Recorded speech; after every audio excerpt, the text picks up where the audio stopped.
यत यत यामि ततो नृसिंह महे नृसिंह हृदये Narasimha नरसिंहमदिं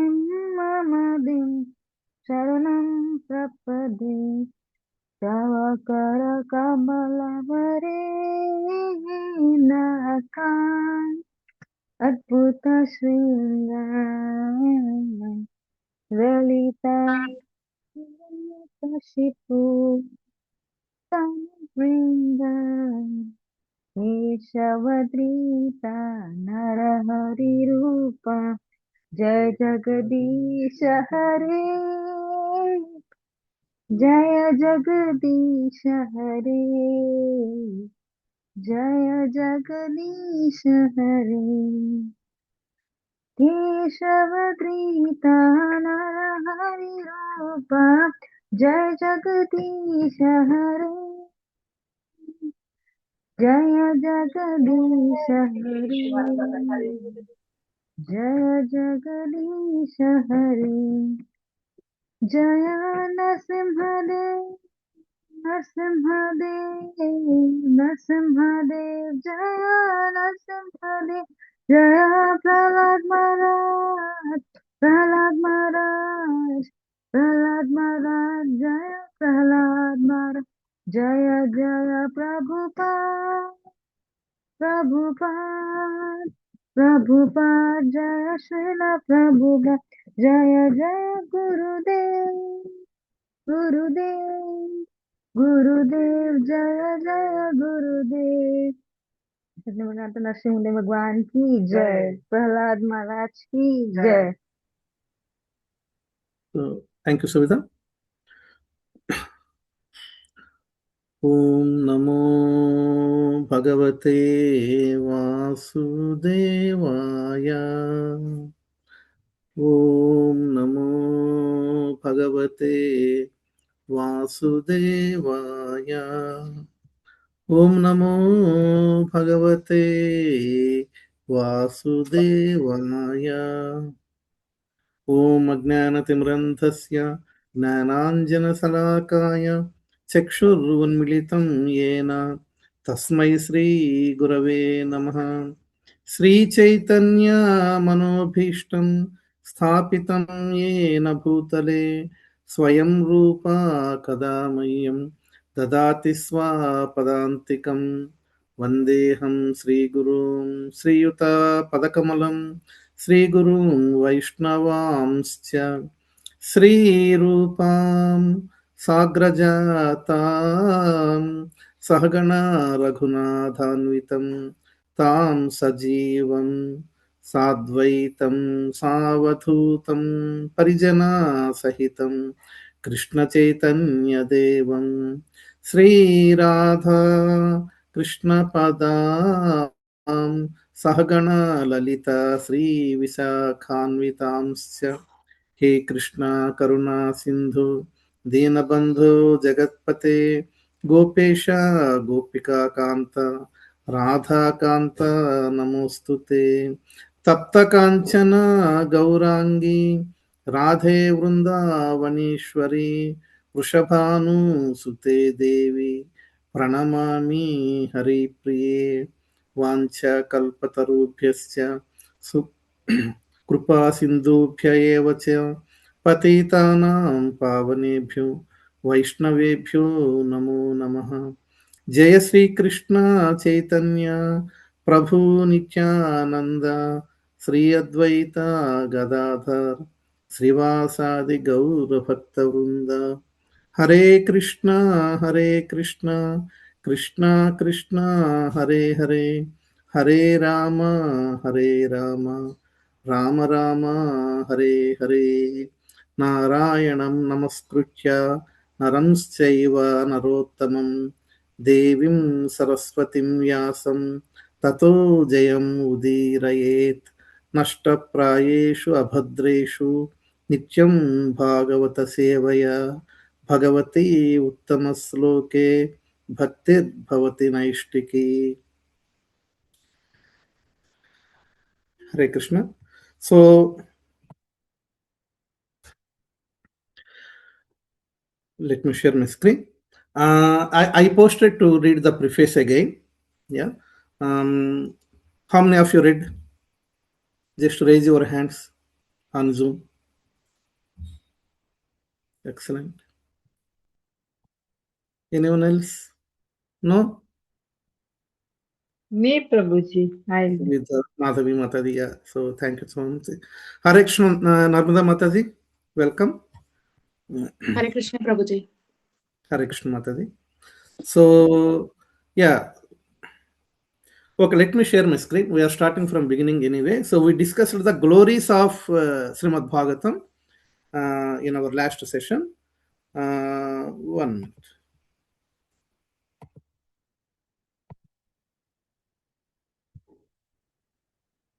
Can you see my screen?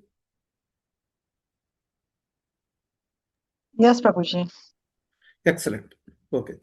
So the glories of Srimad Bhagavatam. Last Saturday morning, those who attended Mangalarti program, we discussed the same topic also. So there are very beautiful, verses and information.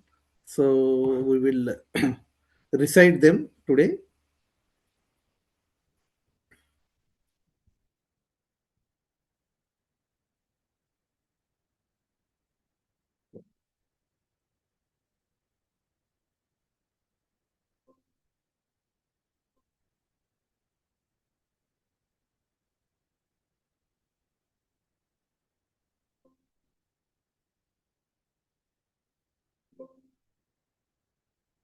Just a minute.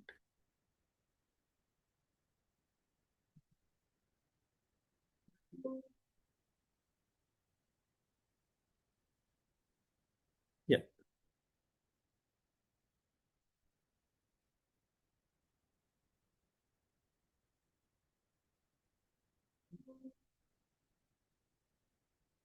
So the first one, of course, in the last class, everyone mentioned very wonderful points. This is a little bit recap of the same with some different terminology. Okay. So the glories of Srimad Bhagavatam. Bhagavatam is the crown jewel of all revealed scriptures. Remember, Bhagavatam is the crown jewel of all revealed scriptures. In Bhagavatam itself, first canto, first chapter, second verse,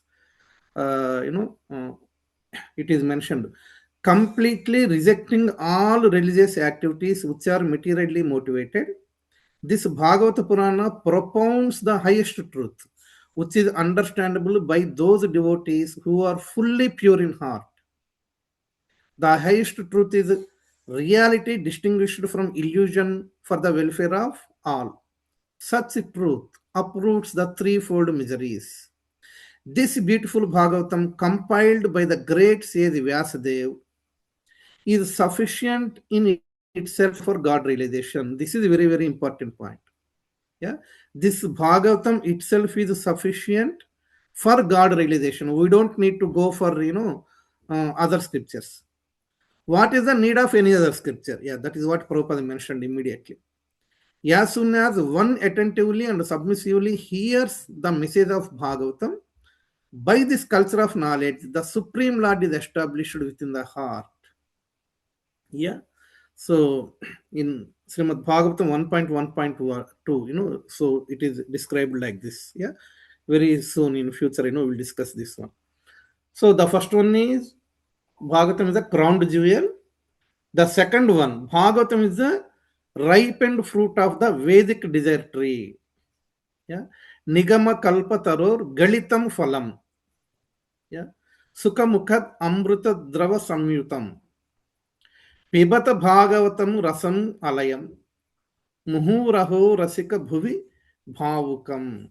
So Bhagavatam is the ripened fruit of the Vedic desire tree.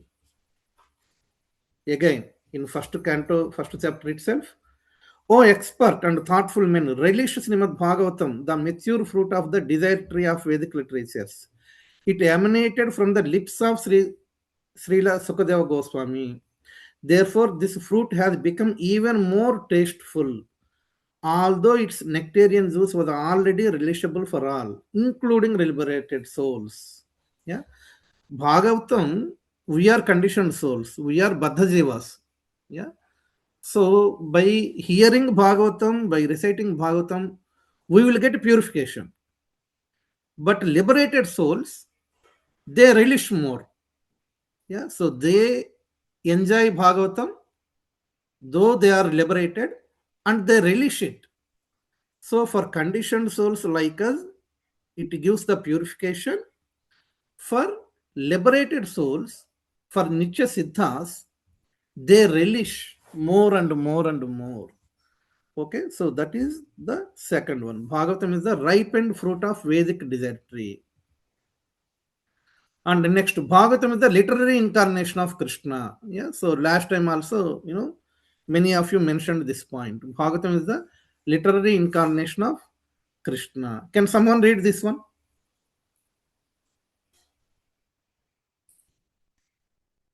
Come on. Prabhuji, Prabhu, I think we no couldn't screen sharing is read. happening. Yeah, screen is not. Screen is not visible. Yeah, Prabhuji. Then Nothing what Now are visible, you it's right? not. what are you seeing? I shared before. Someone said it's visible. Yeah, before it showed It Prabhuji, but was, Hmm. then stop, Prabhu. Right now, your picture is there. I mean, that's all. Oh, is it? Okay, 1 minute. So let me try to. Is it because I Now it is visible. visible? Okay, so But, is but, the is yeah, no. the yeah. Yeah, now it's. PPT now. Yeah. excellent. Yeah, can someone read, please? If there's no one, Prabhuji, I don't mind reading, but if anybody else would like to read, Sorry, I can said if someone there's read? Arvind nobody. Prabhu, can you read? Can you see? Yeah, Prabhu, I can read. Uh, This Srimad Bhagavatam is the literary incarnation of God, and it is compiled by Srila Vyasadeva, the incarnation of God. It is meant for the ultimate good of all people, and it is all successful, all blissful, and all perfect. Perfect. Bhagavatam 2.1.8. excellent, excellent. Yeah. So the third one is Srimad Bhagavatam is the literary incarnation of God. Okay. First one, crown jewel of all Vedic literatures. Second one, ripened fruit. Third one, Srimad Bhagavatam is the literary incarnation. And the fourth one, Bhagavatam is like a sun and removes the darkness of ignorance. Yeah. Madhavi Mataji, can you read this one? Yes. This Bhagavata Purana is as brilliant as the sun, and it has arisen just after the departure of Lord Krishna to his own abode, accompanied by religion, knowledge, etc. Persons who have lost their vision due to the dense darkness of ignorance in the age of Kali shall get light from this Purana. Yes. Thank you, Mataji. You were So welcome. Bhagavatam is like a sun which removes the ignorance. Yeah. So that is the next one. And Bhagavatam is the natural commentary on Vedanta, Mahabharata, Gayatri, and the Vedas. Bhagavatam is the natural commentary on Vedanta, Mahabharata, Gayatri, and Vedas. In short, you can say essence of all other Vedic literatures. We can say like that also. Yeah. So this is a beautiful verse, and if we go for the translation of the verse, so this verse is from Garuda Purana, and this verse is quoted in Hari Bhakta Vilasa also. Okay, can someone please read this one? The meaning of Vedanta Sutra is present in the Srimad Bhagavatam. The full purport of the Mahabharata is also there. The commentary of the Brahma Gayatri is also there and fully expanded with the Vedic knowledge. Srimad Bhagavatam is the supreme personality of Godhead in his incarnation as Vyasadeva. There are 12 canto, 335 chapter and 18,000 verses. Garuda Purana also quoted in Hari Bhakta Vilasa 10.394. And Prabhuji, Yes. I'm really sorry, I didn't get it any post because I think you, including me in group, I think yesterday only. Yes, yes, yes, yes, Mataji. Okay. So I Okay. will post last class PPT. I posted off before I added you. I will send Okay. you. I Thank think you, I have Prabhuji. your email ID also. Yeah, Okay. Thank you. yeah. So the meaning of Vedanta Sutra is presented in Bhagavatam, and full purport of Mahabharata is also there, and commentary of Brahma Gayatri is also there. Yeah. So like this, Bhagavatam is supreme personality of Godhead. Yeah. So it's confirmed. Here also. And if you go to the next one, these are the ones different conversations of Sri Chaitanya Mahaprabhu with Prakashananda Saraswati. So during their conversation, Mahaprabhu mentioned the importance of Bhagavatam. So I mentioned those conversations also here. Yeah, could someone please volunteer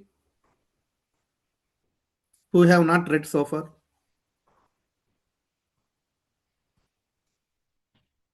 Come on, unmute. Don't waste time. Narmada Mataji, can you read? Hare Krishna, can I try? Yes, Prabhuji, please. In conversation between Chaitanya Mahaprabhu and Prakashananda Saraswati, in the beginning of Srimad Bhagavatam, there is an explanation about the Brahma Gayatri mantra, the absolute truth, Satyam Param, indicates the relationship, and we meditate Dimahi on him, indicates the execution of devotional service and the ultimate goal of life. Charitamrita, Madhya Yeah. 25, 147.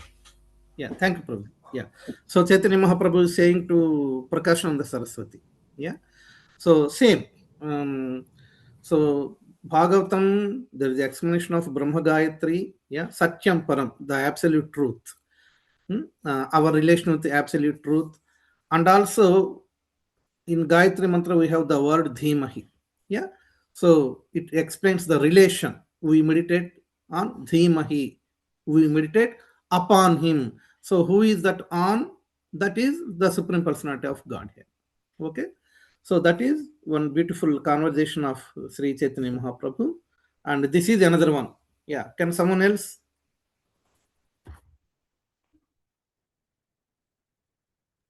Prabhuji, I'll read. Please. Yeah. In conversation between Chaitanya Mahaprabhu and Prakashananda Saraswati, Vyasadeva collected whatever Vedic conclusions were in the four Vedas and 108 Upanishads and placed them in the aphorisms of the Vedanta Sutra.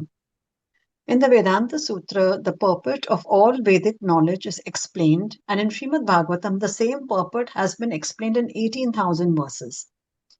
Therefore, it is to be concluded that the Brahma Sutra is explained vividly in Srimad Bhagavatam. Also, what is explained in the verses of Srimad Bhagavatam has the same purport as what is explained in the Upanishads. Chaitanya Charitamrita Madhya Lila 25.9b. Yeah. 100. Yeah. Thank you so much, Mataji.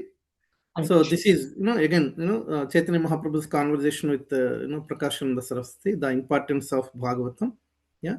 Vyasadeva collected whatever Vedic conclusions were in the four Vedas, 108 Upanishads, and placed them in the aphorisms of the Vedanta Sutra. And the Vedanta Sutra, the purport of all Vedic knowledge is given. And Srimad Bhagavatam, the same purport has been explained. Yeah. So this is another beautiful information that confirms the importance of Bhagavatam. And next here, yeah, can someone else please read? In the conversation between Chaitanya Mahaprabhu and Prakashananda Saraswati, Srimad Bhagavatam gives the actual meaning of the Vedanta Sutra. The author of the Vedanta Sutra is Vyasadeva, and he himself has explained those aphorisms in the form of Srimad Bhagavatam, Chaitanya Charitamrita, Madhya Lila 25.1434. Yeah, thank you, Mataji. And next, someone else, please. Nandini? If you haven't read, In could you con- please read it? yes, in conversation between Chaitanya Mahaprabhu and Prakashanand Saraswati, Sri Chaitanya Mahaprabhu advised Prakashanand Saraswati, study Srimad Bhagavatam very scrutinizingly. Then you will understand the actual meaning of the Brahma Sutra. Yes, thank you so much. So, yeah, Chaitanya Mahaprabhu. See, we are all followers of Chaitanya Mahaprabhu. If we are true followers of Chaitanya Mahaprabhu, we must study Bhagavatam, and that too very scrutinizingly. This is very, very, very important. Yeah. So Mahaprabhu's instruction to Prakasananda Saraswati means Mahaprabhu's Sri Chaitanya Mahaprabhu's instruction to all of us. So we need to understand the importance. Yeah. And the last one. Sapar, can you read? Yes, Prabhuji. By regular, Bhagavatam is for purification of conditioned soul and relished by the pure devotee. By regular attendance in classes on the Bhagavatam and by rendering of service to the pure devotee, all that is troublesome to the heart is almost completely destroyed, and loving service unto the personality of Godhead, who is praised with transcendental songs, is established as an irrevocable fact. Bhagavatam 1.2.18. Yeah. So thanks so much. So here also, as I already mentioned before, we conditioned souls, Baddha Jivas, Bhagavatam is for our purification. Yeah. And for pure devotees, Suddha Bhaktas or Nitya Siddhas, which we call, yeah, they relish Bhagavatam. It's not like the medicine is taken, uh, uh, the disease is cured. That is for us. Yeah. But for Suddha Bhaktas, yeah, for pure devotees, yeah, so they don't need any purification because they're already on Suddha Bhakti platform, but they relish Bhagavatam. So if we discuss, once we start discussing the original chapter, so we'll understand. When Parikshit Maharaj is about to die in 7 days, and when he went to the Ganges of banks of Ganges, all great sages came to see him and assembled.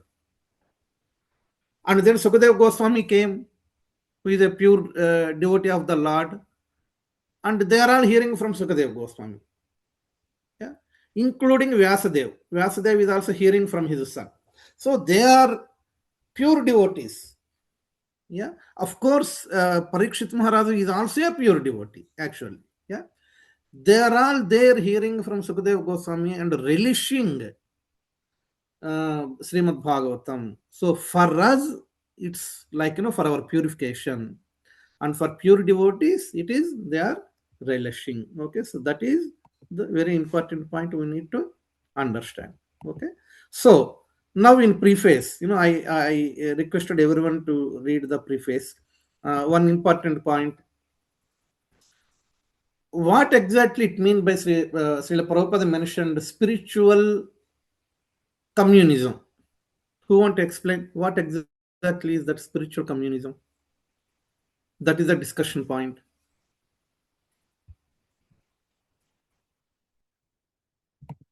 Those who read, yeah. So you can see here, Srila Prabhupada mentioned this one. The ideals of spiritual communism, according to Srimad Bhagavatam, are based more or less on the oneness of the entire human society. Nay, of the entire energy of living beings. Okay, so Prabhupada used the word spiritual communism. Yeah, of course, maybe Mataji may not know who are what communism means in this material platform. That is something related to political term. We have communist parties. Yeah, communism is famous in certain countries. I think in India also, once upon a time, West Bengal is ruled by communist governments continuously. I think while Prabhupada was writing this purport also, in West Bengal, It communist was communist, parties, yeah. yeah, under rule. Yeah. So like that. What is that? Arindanath Prabhu, what exactly communism means? Any idea? Communism, communism basically, it's exactly opposite to the capitalism and other ways of, I mean, the government formation. It's mostly like uh, the people. It should be, everything should be. I'm not sure if that is what it is, but my understanding is it should be by the people, wherein like all the things will be decided by the people, and Mm. like all the communist thinkers that we read in the history, Marx and all. I'm not sure, but this is what my understanding is. That's fine. That's But fine. if No you, problem. So we don't actually need to understand. So that's why I created this slide. For better understanding. Yeah. Can you see this one? Spiritual communism. So material communism versus spiritual communism. See, basically, communism means what is wealth should not be accumulated and centralized at one person, yeah, or some organization. Not, it should be distributed to everyone equally. That is the main theory of communism. Economic equality. They want economic equality. Yeah, so that is communism. Yeah, capitalists, they have money. Yeah, for example, there is an industry, there are workers. Okay, so the industry owner is there. Okay, he earn more and more and more on the hard work of the labor. Yeah, but he gives only very little amount as a wages. Okay, so the rich person is becoming more and more and more rich, and even the poor person stays as poor. So the communism means, whatever the owner is earning, so he has to give the equal share to the equal, labor also, so that the difference between labor and rich or poor and rich should be decreased, and they should be equal. Means economically they have to be equal. So this is basically communism, communist theory. Okay, so okay, if you don't understand, absolutely no problem. Yeah, but just for, since Prabhupada mentioned spiritual communism, yeah, it's very easy. Material communism is godless. Remember, communists are atheists. They have no faith in God. Yeah, so material communism is godless, whereas spiritual communism, which Srila Prabhupada mentioned here, like Bhagavad Gita, Bhagavata Katha, yeah, Bhagavata Purana. uh, Prabhupada mentioned this Bhagavata Purana, which currently we are discussing, is spiritual communism. So spiritual communism is God conscious, whereas material communism is godless. This is one difference. Second difference, material communism is classless. Yeah, they told you there are no different classes. Yeah, they want to reduce. They only categorize as poor and rich, and they want to uh, reduce the difference between poor and rich. Yeah, so classless. Material communism is classless. Everyone is equal. Spiritual communism is classified as varnashram dharma. We know we have four varnas, four ashramas. Yeah. So on spiritual platform, spiritual communism is classified as varnashram dharma. That is the second one. And the third one we'll discuss later, because I have given both economic equality. So we'll discuss later. Next, collective ownership. Material communism is collective ownership. As I told you before, in a factory, labor is there. Okay, so they want equal share in profits. Yeah, so like that. And so there is no owner. The labor themselves are owner. So it's a collective ownership. That is what they want. Communism fights for collective ownership and distribute the profits amongst all labor. Okay, whereas our spiritual communism is a divine ownership. Who is that divine? Who is that one? Krishna. Krishna is the proprietor, and we are all guardians. Okay, in this material world, whatever we enjoy, air, water, yeah, or earth, means the house we have living, yeah, anything you take, anything, food, grains, anything you take, proprietor, the supreme proprietor is Krishna, owned by Krishna. and we living entities are guardians. Okay, that is the spiritual communism philosophy. Okay, and the next one, as I told you, it's a political revolution or social reformation, we can say, material communism. But spiritual communism is spiritual transformation. Those who follow spiritual communism means, this Bhagavata Purana. Okay, there is a transformation. We spiritually transform. Yeah, and of course, the last one, material communism is a temporary benefit. Yeah, but the spiritual communism gives the ultimate benefit. Means even after leaving this body, in our next journey also, if we become spiritual communist, we will get the benefit. But this material communism only within this body. Yeah, if there is any benefit also. Okay, so that is the difference between material communism and spiritual communism. If you see in our childhood, we go to school, there is a uniform in the school. What is the purpose of uniform? The purpose of uniform in the school is to ensure everyone should be equal. If there is no uniform, yeah, the rich one will come in a very opulent dress, and poor student may come in very normal dress. So there will be differences. Yeah, so to avoid that difference, yeah, to say all students are equal in the classroom, that's how this uniform became very significant. Hmm. So like that. Okay, so everyone understood the difference between material communism and spiritual communism, because the once we hear that word communism, politics comes in our mind. Yeah, it's a political term. Yeah, so but this spiritual communism, Prabhupada especially mentioned that too in preface. Yeah, which is very very important for us to understand. Okay, now economic equality. As I told you, economic equality means there is no boss or no proprietor, no labor. Yeah. So economically, everyone should become equal. Material communism, we understood. Yes, material communism mainly demands for economic equality. And in spiritual communism also, economic equality is there. How? Who want to explain?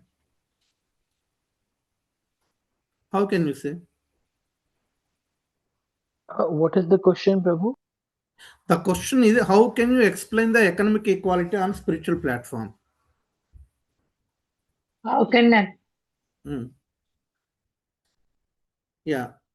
In spiritual communism, how can you explain the economic equality?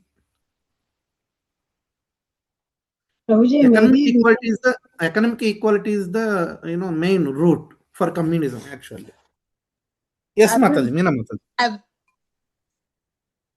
So, in if we say it in regard to Krishna consciousness in spiritual life, actually, which means then that everybody, if they use their economic communism for economic wealth for one thing, that is to please Krishna and to spread, the name of the Lord, build temples and so on. I suppose that's what it means. I don't know. Okay, anyone else? Madhu Mataji, you are unmuted. Everything belongs to Krishna. So, and everyone get Krishna's association equally. Like Excellent. through katha or through reading. That's what I understand. Excellent. Good Thank point. you. Yeah, good point. I was So, also saying, sorry, yes. I was saying also almost the same thing what Madhu Mataji said, but just a little addition here that because everything belongs to Krishna, so because we are talking of communism here, so then spiritual communism means, I mean, equality, economic equality means that access to those resources is to all the people, because Krishna is the sole proprietor. So everybody will have equal access. And now, how do you access it, or how do you access it? Is like you have to serve Krishna. So serving Krishna could be, as Mataji said, through reading, through hearing katha, to doing other sevas, whatever you want to do, or like a chanting. So it's equal, accessible to all. So that way, I think it might be economic equality. Exactly, Prabhu. Exactly. That is the right one. So our scriptures are saying the same. Anyone remember the first verse of Sri Upanishad? Anyone remember? Do you remember? We discussed it long time back. इदं सर्वं यत्किञ्च जगत्यां जगत् तेन त्यक्तेन भुञ्जित मा घृता कस्य. Excellent.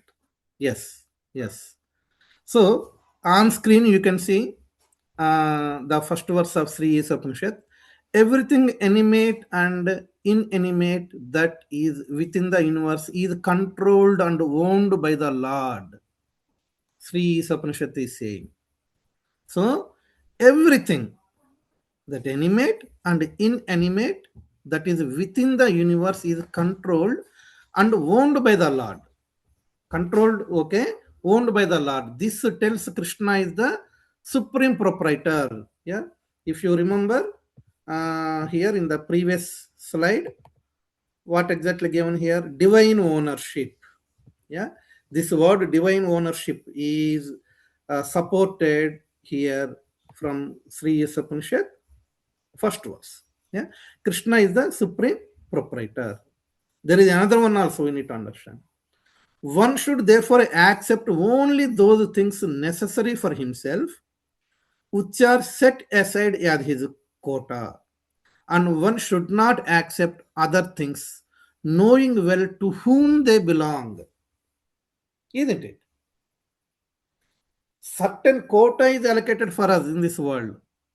Only accept that bit only. Whatever is necessary for us, we have to accept. Knowing very well the remaining one is meant for someone else. Let him get it. Let me not greedy of, getting everything. Is it not economic equality? Sri Upanishad is saying, yeah, of course, Krishna is not like this materialistic proprietor, isn't it?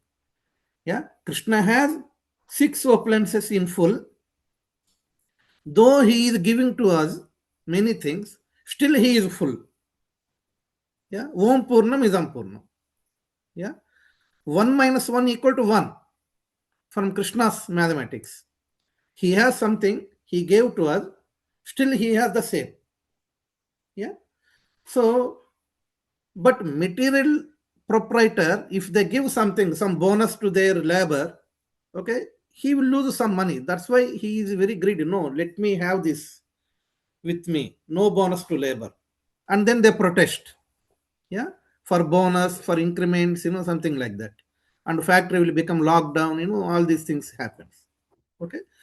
But on spiritual platform, Krishna is the supreme proprietor. He gives us many things, but still he is full. When he gives many things to us, there is our quota is there. We have to accept our quota.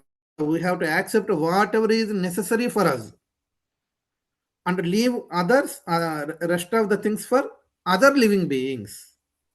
Yeah, so that this economic equality will be maintained. Yeah, that is what Srila Upanishad is saying.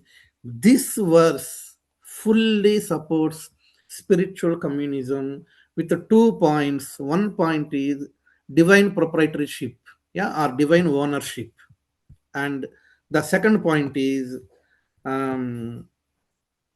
we have to accept only our quota and leave the rest for other living beings. Yeah, so that is the economic equality strongly supported and recommended by Upanishad.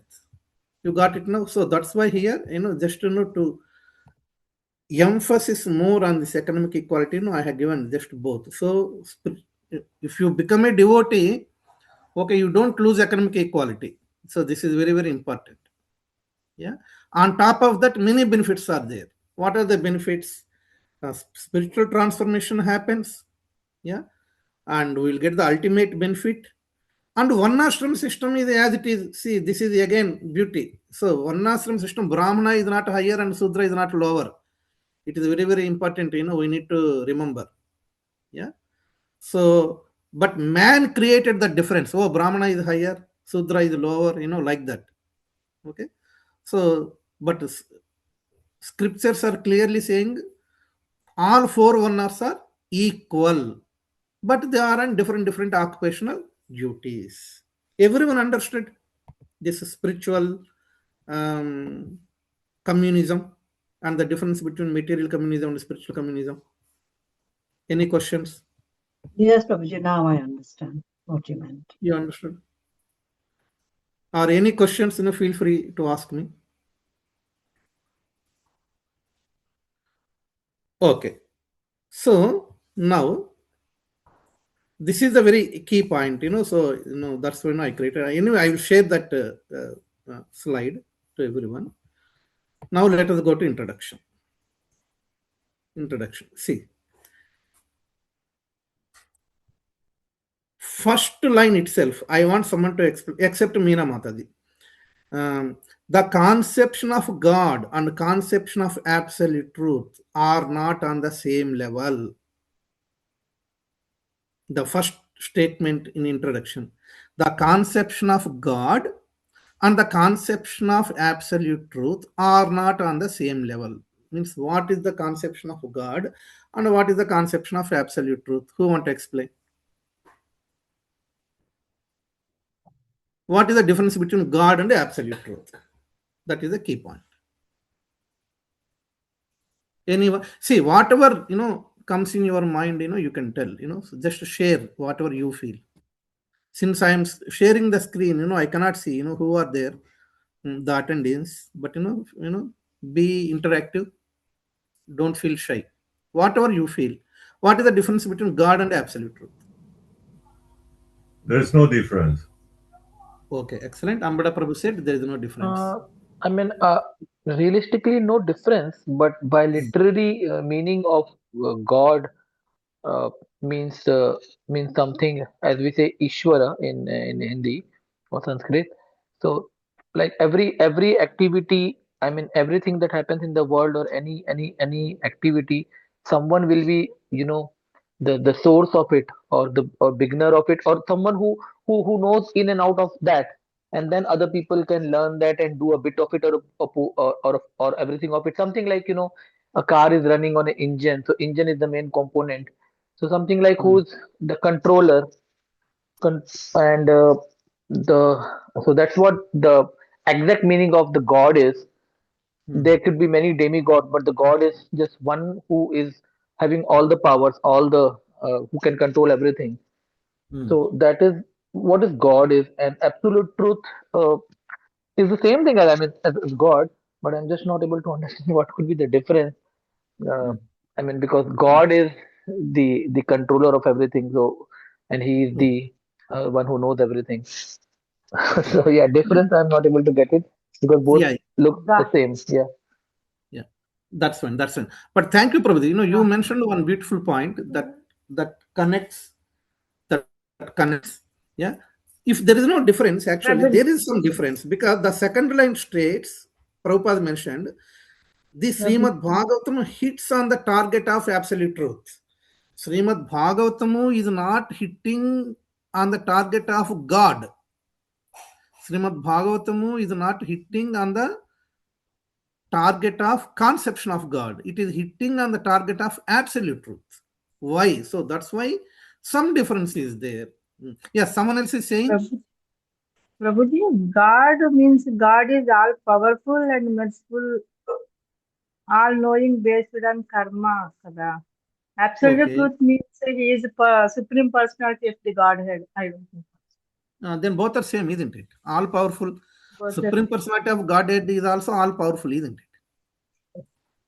Now I have read, but I'm still not able to get it. I just read it, but what is the So that's difference? why. Yeah. So anyone else try? Because if we think, it will result in the mind. Yamuna Vilas Das here, Prabhuji. Prabhuji, yes, So, yeah. So one, like I also read just now, and what Aravinda Prabhu said, I think it's same thing. Like we are also God in one sense because we also are controller, minute controller. So in that sense, we are also God because we also have some minute control. And Prabhupada gives the example of, in the government may have some chief executive head or like that hierarchy is there. But the ultimate controller, which is absolute truth, beyond which no one is there, ultimate source. So absolute truth is referring to that. So Srimad Bhagavatam is telling about absolute truth, beyond which there is no one. And Excellent. it's not talking about just God, like a jiva can also be a minute God. Excellent. Excellent, That's Prabhuji. what. Yeah, perfect. You hit the correct target. So that's the perfect um, explanation. Okay, let me share this So, one. Prabhuji, Everyone can see this. Prabhuji, yes, So everyone see this slide? yeah, Prabhuji. Okay. So So, yeah. Prabhuji, what just Yamuna Prabhu said, so is it more of like what he said is like he's the all pervade? No, he's the source of everything. What I read in the introduction just now. So, is it something similar to the very first Ishopanishad, wherein we were discussing just some time back about Om Purnamidam, because that's where we were saying that he's the complete whole. Even if something gets minus from him, he still remains whole. But we, I mean, because we are also coming from him, but we cannot call we as a complete whole. He will be called as a complete whole. So that way, are we saying that he is the source of all energy and Yes, he's yes. That point also comes. Can you see the slide here? God versus absolute truth. I think you stop the sharing, Prabhu. It's not visible Okay, I now. think when I keep right now, I understood. Okay, when I do, full mode, I think you are unable to see. Okay, 1 minute. Let me go back to.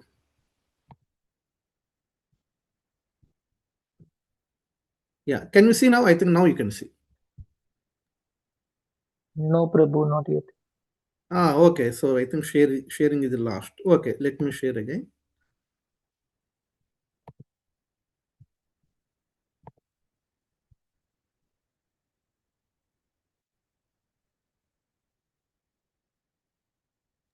Okay, can you see now? Yes. Yes. So God versus absolute truth. Like Yamuna Vilas Prabhu mentioned, and also Arvindanath Prabhu, you also mentioned that controller. That word controller is very, very important. Yeah, God means controller. God means Iswara. Iswara means controller. Okay. So many controllers are there. Indra, Brahma, Chandra, and earthly rulers. Yeah. They are all minute controllers. Isn't it? That is God. So anyone having some power, some opulence or whatever it may be, can be considered as God. Yeah, means controller. Okay. So they have the relative power. Yeah, they have a limited domain, relative power. And the beautiful point you mentioned, I will add to this slide also, Aravind Prabhu. What is that beautiful point? If something is taken from them, from this God, means these minute controllers, okay, it will be minus from their end. Yeah, but for absolute truth, the supreme God, yeah, no matter how much he gives to us, he is still Purnam. So that Purnam is applicable only to Krishna. Purnam doesn't applicable to any of these uh, uh, other controllers. So that is very beautiful point. I have to add that one. So on the left side, God. God means Iswara. Iswara means controller. There are many controllers, like many demigods. They control in their own domains. Yeah, but they are not supreme.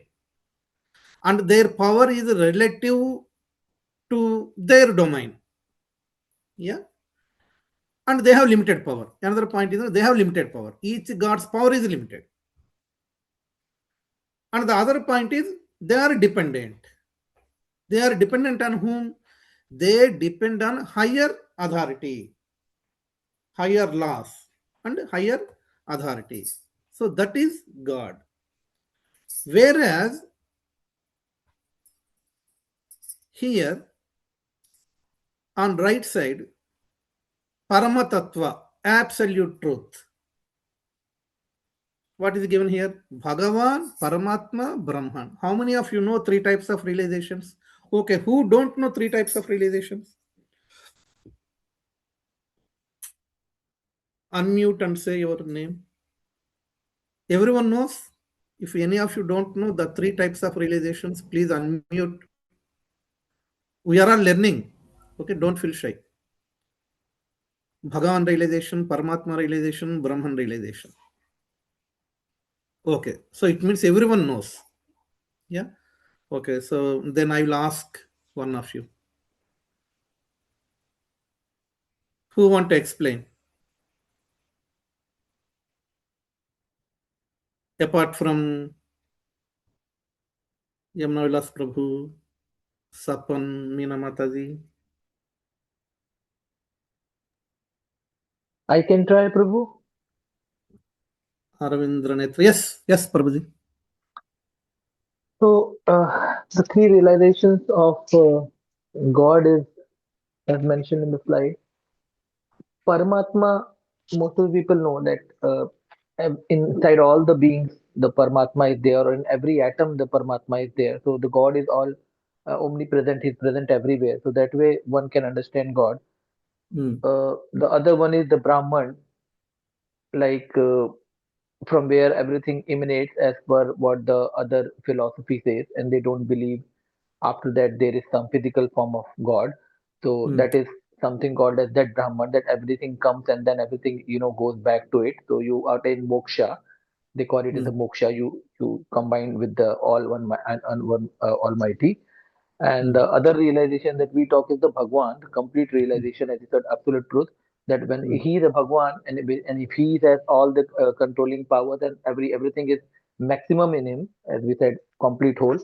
So then he has a form as well, and that form we say the Krishna or Ram or whatsoever. So those are the Mm. three realizations of God Okay, that I excellent. can. My question is, okay, which realization we follow, we want? We want Bhagwan realization. Bhagavan realization. Sure, Prabhuji. Just think carefully and answer. Of course, everyone else also. So do not, just to say, because there is a Bhagavan, and in Bhagavad Gita, Sri Bhagavan Uvacha is there. So that's why Bhagavan realization we want, don't think like that. Think very carefully. Should be Anyone Bhagwan else? because we want to Hmm. serve him. Sorry? I said it should be Bhagwan because we should serve him. He has a form. Hmm. But your voice appears very doubtful. Am I not So, audible, you mean, Prabhu? sorry? Am I not audible? Ah, no, no, no. Audible, audible. Are you Okay. confident about your answer? That's what I am asking. Yes, yes. I think I'm confident, but yes, there could be something wrong. That's okay. But I think from my side, I'm confident. Yeah. Okay, fine, fine. Okay, then we will come to your side, no problem.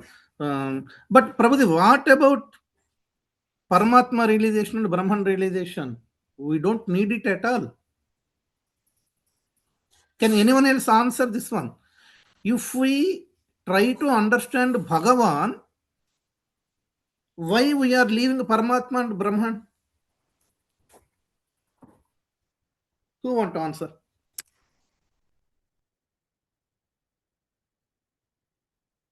We are trying to get Bhagavan realization. I agree, because there it is clearly given complete realization of absolute truth. Actual answer is there on the screen itself. Complete realization of absolute truth. Bhagavan realization is complete realization of absolute truth. Then what about Paramatma and Brahman? Why we are? Hmm. Yes, who is it? Me, Prabhuji. Madhavi Mataji. Yes, please. Uh, Bhagavan means absolute truth uh, beyond everything is the Bhagavan. And Paramatma means, witness and I think is not full. If Prabhupada నాకు English లో ప్రభుపాద్ చెప్పారు అది కాదేమో ఇది కాదేమో అట్లా అంటారు కదా డౌట్ వచ్చి అది My question పరమాత్మ. is, if we understand Bhagavan, does it mean automatically we can understand Paramatma and Brahman? Yes. Yes, Prabhuji, because Prabhuji, because that Brahman is nothing but the effulgence, that the light of the Lord. So if you know the Lord, you know His light. But if you just stuck on light, then you don't know where the light coming from. I'm not sure if, but I heard in certain other lectures, or maybe I've read earlier. I think Prabhupada or someone has given an example here also, referring to sun. That sun has the light, so you see the light, but you don't know where's the light coming from. So similar respect, you can go for the Bhagwan and this Paramatma and the other realization that Exactly. we are talking Wonderful, about. wonderful. Can you explain that sun analogy? Are you able to Yeah, explain? Prabhuji. Yes, yes. So the sun, I think here is Krishna, is the Bhagwan realization. And then the sun is having the sun rays, which could be our, the effulgence, sorry, the Brahman realization, and then the sun has light, so it should have some energy. I think heat. So we feel that heat, right? With that warmth. So that could be, I think, probably the Paramatma, which is within. So we need to know that. I don't remember Prabhuji exactly. I Yeah. just That's heard it fine. earlier, so I'm just trying. Yeah. Yeah, that's fine. So yeah, basically, so it's a analogy. It will not applicable. As it is.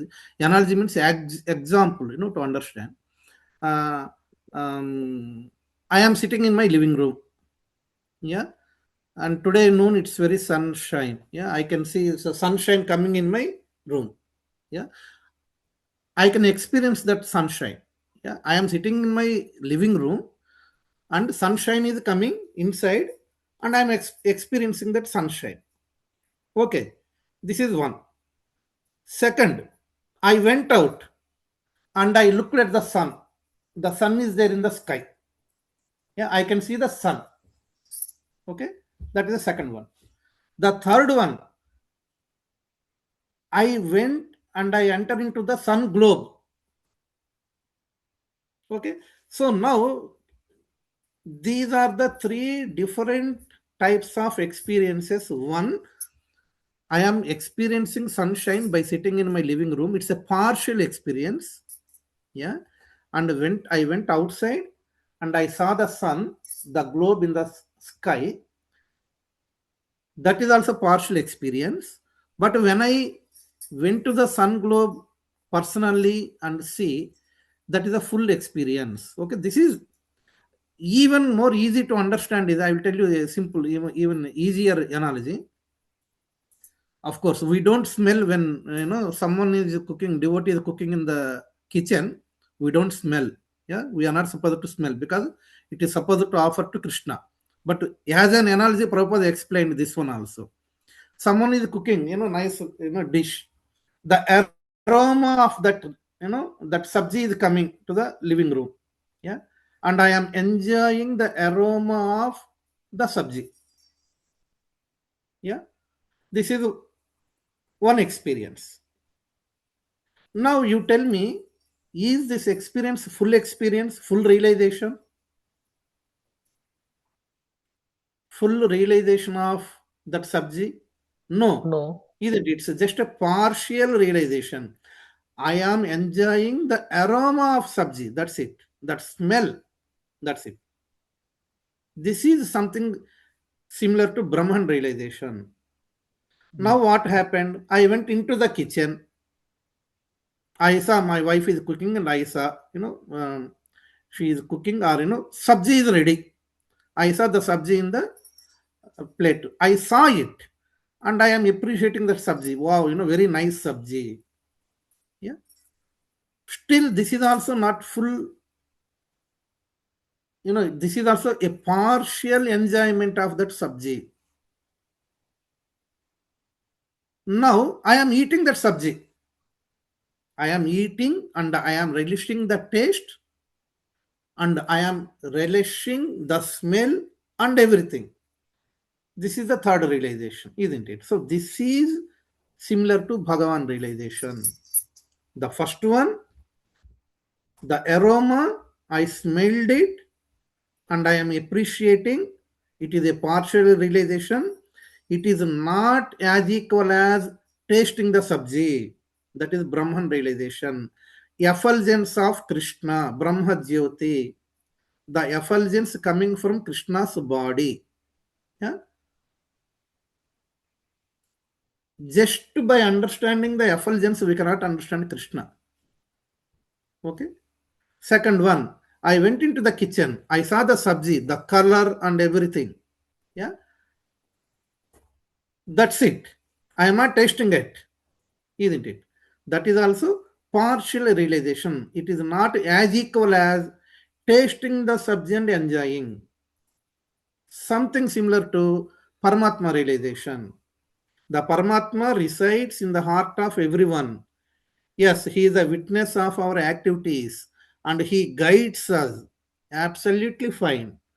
But how can we serve Paramatma? Yeah, we cannot relish the service because he is somewhere inside, isn't it? You cannot cook for Paramatma and feed him. You cannot decorate him with nice dress and all. Yeah, you cannot do arati to Paramatma, isn't it? So through seva we cannot relish the feature of Paramatma. But the third one, the Bhagavan, yeah, that is the complete realization of absolute truth, where we offer to Krishna in Bhagavan form, we do arati, we do kirtan, we do so many things, and we realize, okay, that is the difference between Brahman, Paramatma, and Bhagavan. But by understanding Bhagavan, like by tasting sabji, yeah, so we enjoy the smell also, yeah, we enjoy the touch also, and we are enjoying the taste also. So Bhagavan realization is the superset of Paramatma and Brahman. This is very, very important point. Yeah, if we understand Bhagavan realization, automatically Paramatma realization and Brahman realization will also be included in Bhagavan. The best example I mentioned on Saturday morning, Krishna is stealing butter in Gopis' houses. Gopis complained, and Mother Yashoda told them, "Okay, do one thing, keep your storage rooms dark, so that he will not enter." Then what Gopis are saying? No, even though we keep our storage rooms dark, once Krishna enter, the effulgence coming from the body of Krishna, the light is coming and he is stealing. Yeah, here Krishna, the Bhagavan form, but the effulgence of Krishna we can understand through this one. In the same way, Paramatma realization also. Paramatma, the best example I can say is from Damodar Leela, Mother Yashoda is feeding Krishna her breast milk. Same Mother Yashoda, the milk is boiling on the stove. Okay. So to switch off the stove, she kept Krishna aside and she ran to the stove to switch it off. Yeah. Baby Krishna got angry. Yeah. And he ran away anyway. So now, which act is correct? Which act of Mother Yashoda is correct? Is feeding Krishna she has to do, or to save the milk? She can do only one of these. But Mother Yashoda has chosen to save the milk. So the question comes, yeah, is she ignoring Krishna here and saving and the milk? Again, this is a very big topic. In future, we'll discuss different types of crisis, moral crisis and ethical crisis. So in a nutshell, because it's 8:35, in a nutshell, Krishna as a super, who told Mother Yashoda? Someone has to guide her, isn't it? Krishna as a super soul guiding Mother Yashoda to save the milk. The same Krishna, as a baby Krishna, got angry for that act, isn't it? So in our lives also, so Krishna as a super soul guides when we are in crisis. Of course, Guru, Sadhu, Shastra, and Krishna as a super soul. He always guides us. Okay. So, and Bhagavan Krishna, we serve. Okay. So that is the difference between Bhagavan realization and Paramatma realization. So those who worship Krishna in Bhagavan form, okay, they can realize Krishna, or they can experience Krishna as Paramatma also, because Krishna guides as Paramatma. So that's why understanding Bhagavan realization, automatically one can experience Paramatma realization and Brahman realization also. But if we just to focus on Brahman realization, it is a partial realization. If we just to focus on Paramatma realization, again it is a partial realization. We don't get that perfection. Okay, and all these realization together, okay, is called absolute truth, Parama Tattva.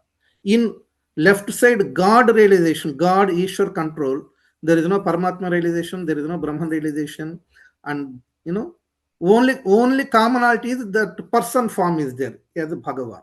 Yeah, but this is the supreme Bhagavan, where here they are all minute controllers. Okay, so this is the difference between God versus absolute truth. Yeah, so here I have written fountainhead. Absolute truth means fountainhead, original source of everything. Whereas God, they are not original source. Also, Godhead. Godhead means a supreme controller. Whereas on left side, they are all minute controllers or limited controllers. And here, the absolute truth means Parameshwara, Parama Ishwara means Ishwara of all Ishwaras.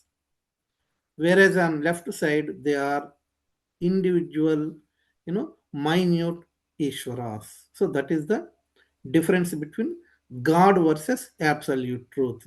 Now I think you will understand Srimad Bhagavatam hits absolute truth. It will not hit the concept of God. Everyone understood? Yes, Prabhu.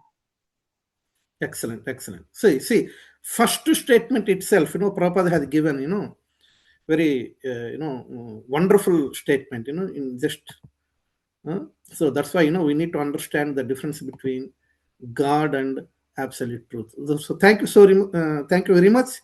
And sorry, I have taken 10 minutes extra, but, I feel, this is very, very important, for all of us to understand. Hmm. Okay, we'll take the darshan of deities now. So, anyone would like to? First of all, I would like to take devotee darshan. If you all switch on your videos, thank you, Aravinda Netra Prabhu. Thank you, Madhavi Mataji. Everyone.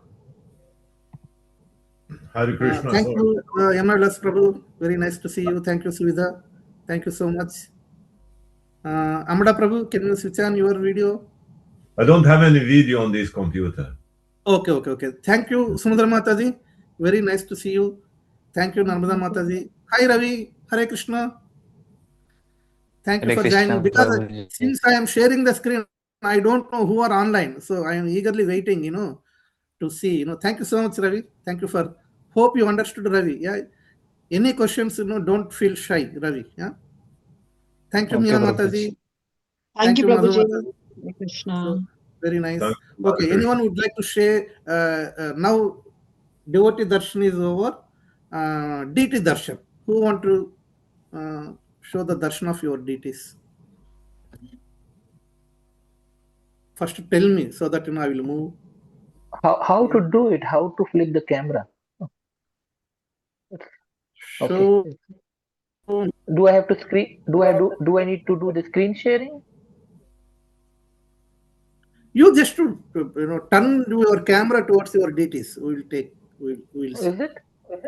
Hmm. Is it visible now? Because I don't. No, I can see some leaves. Yeah, from that's what I'm wondering. When I'm flipping it up, it is showing the bridge Prabhuji, or something. if you start video, then at the top you will have the option for camera flipping. Are you using Yeah, phone, I'm Prabhuji? doing it. Yeah, phone. Yeah, on phone only, Prabhuji. If you start the video, then at the top right corner, next to the speaker option, you will have the camera switch option as well. I am doing it, but I don't. It's not working. So let someone else do it. I think it's not working for me. Okay, no problem. Yamanavilas Prabhu, can we have darshan of your deities? Or have you put deities to rest?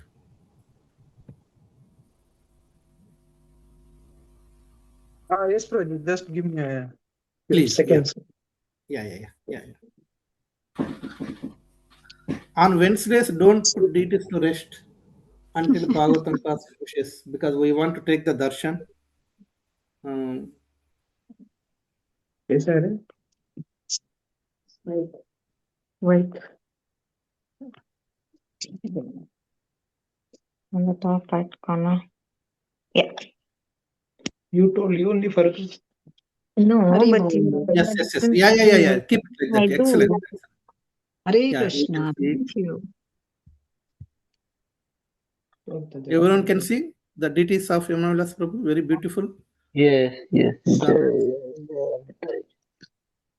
garments. Yeah. So excellent. Yeah. Damodar Lila past time, Prabhuji said. Yes. Yeah. Damodar Leela past time is also here. Just have this one more. Yeah. So Laddu Gopal is there. And that's what? Radha Damodar. Radha. Huh? Yeah. That's it, Prabhuji. Tulsi Maharani. Thank you so He much. wants to show his Tulsi Maharani as well. Yeah. Tulsi Maharani. Yes. Yeah. Very beautiful. Nice. Okay, Prabhuji. Thank you. That is Ayodhya or what is Mathura? The Krishna Chandrodaya temple. Okay. Yes. Yeah. Okay. Anyone else? Madhavi It's new Mataji? Mayapur, Prabhuji. That one. Devotee. That backside one. New Mayapur temple. New Mayapur temple. Okay. The one you went. Devotees can come to honor both aroma, flavor, texture, and sabji itself. Everything. Yeah. Sorry. Coming Okay. right now. Yeah. Okay. So